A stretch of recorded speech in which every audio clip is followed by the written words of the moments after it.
Okay, so I teared it apart and I replaced the back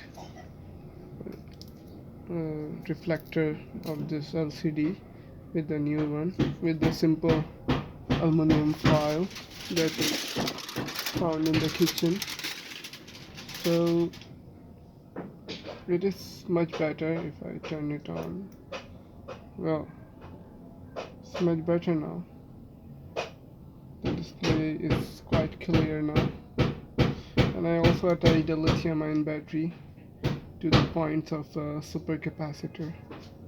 This supercapacitor, I found out that it is the pin number 39 of the max IC, and pin number 1 is the ground pin, so which goes directly to the supercapacitor through the switch. So I connected these two wires to the supercapacitor linings and attached this lithium ion battery, and now it's also charging and it is pretty much revived.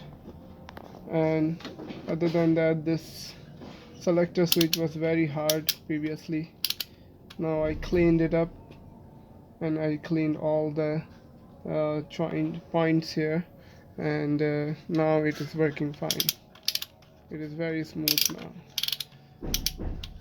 So we finally fixed everything in this multimeter, and it is now revived. Hope it will work better now.